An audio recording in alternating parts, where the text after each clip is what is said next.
right now. Now, of course, lots of talk on green matters this week, especially with it being COP26, of course, in full swing.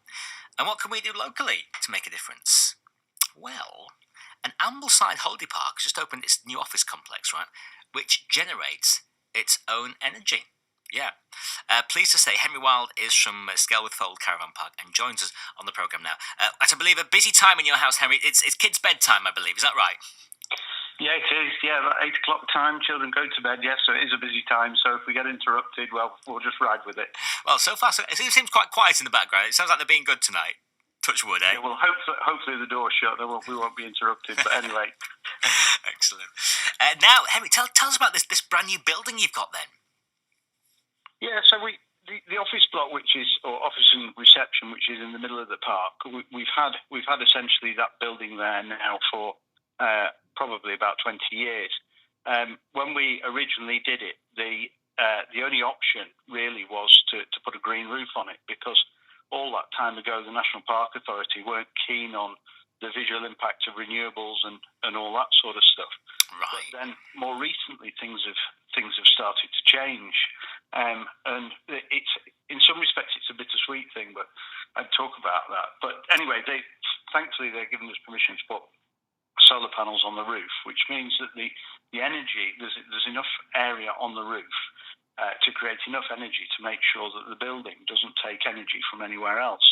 And in fact, during the day, when we produce more energy than we need, it goes into the grid of the caravan park and it's used around the caravan park. Oh, fantastic!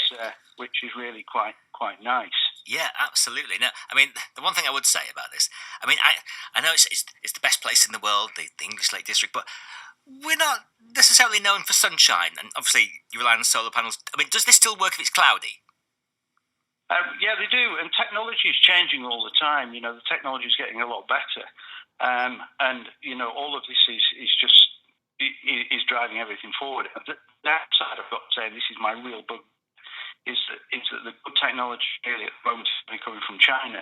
And when we look at the carbon situation with bringing materials over from China to put on our roofs to create energy, that really doesn't sit particularly well with me, but that seems to be the option at the moment. I see, yeah. And how big a task is it, Henry, for businesses like yours to achieve carbon neutral status? Is it like a massive financial wrench, and is it sort of a big sort of organisational issue?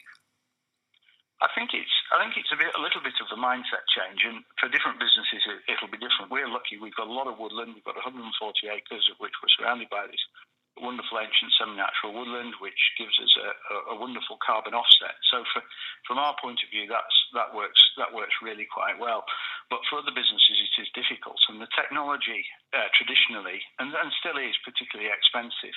We're on our second generation air source heat pumps that we're using now. The new ones have come from Germany. The other ones before that were made by Mitsubishi, and the technology is getting better and better and better all the time, and they're becoming more efficient. But they are really, really expensive. And if you haven't got that lump of money to put into it in the first place, you're not going to get that benefit. You obviously seem very keen on sort of leading on this in the area, because you've got plenty of green green kind of initiatives already in the park, haven't you? And it's obviously quite a passion of yours. Well, I think it's an interest. You know, I grew up in rural England. I've been interested in all things outside. You know, the way things work, and I like machinery as well. You know, all of the things which I suppose a traditional young lad in the countryside may be interested in, and so that's just carried on. And you know, I'm not a scientist by any means, but I'm just interested in what we do, how we do it, and trying to do the best we can to the best of our ability. Yeah, absolutely, which is great to see. Now, have you been following the COP26 on the news? Because it's interesting, all the world leaders, of course, gathering to talk about this. I mean, do you think it'll make a difference? Think we'll actually have some sort of, I don't know, massive progress with this, or is it just all talk?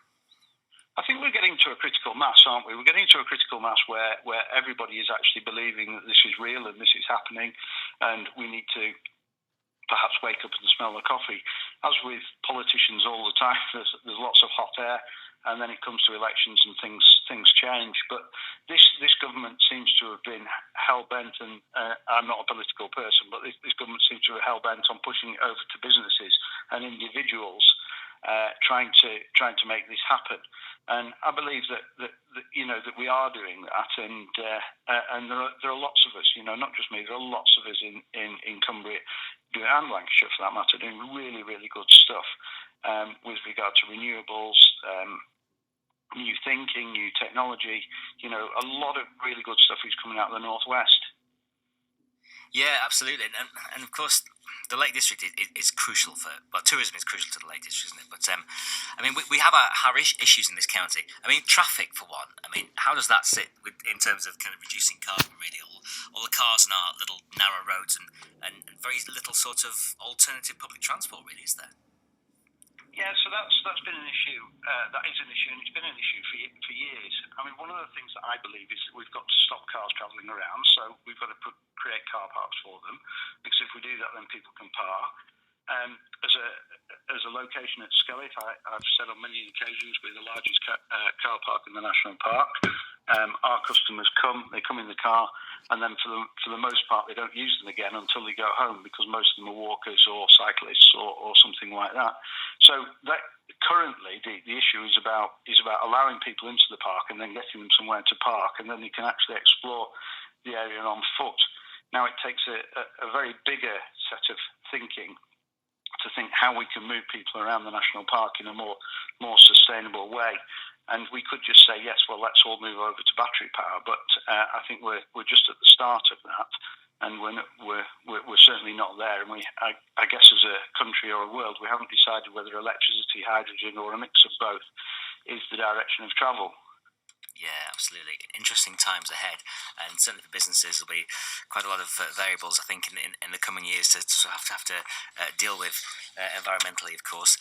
Just talking about the past couple of years, Henry, and kind of, it's obviously been a strange time during COVID for tourism. How have things been sort of the back end of the season when you've been allowed to sort of open up fully? Have things returned to normal?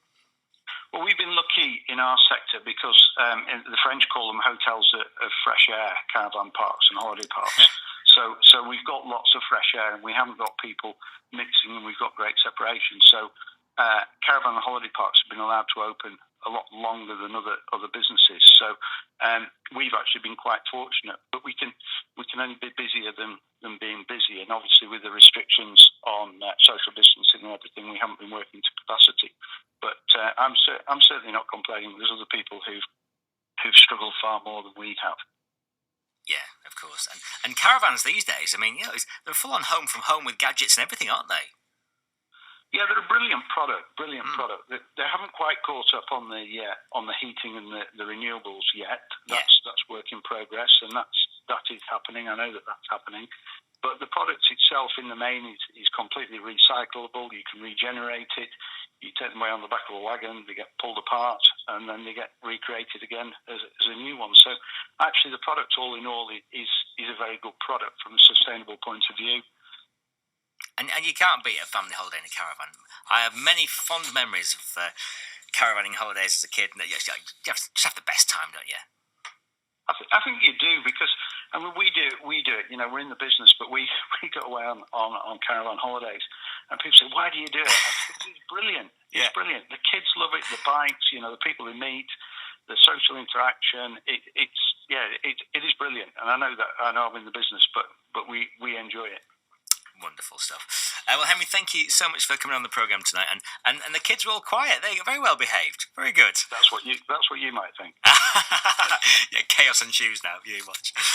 Thank you so much for coming on the programme, Henry, and have a great evening, won't you? That's Henry Wild from Skelwith Fold Caravan Park on the programme tonight. And of course, they've just built their newly sustainable office block. Wonderful stuff.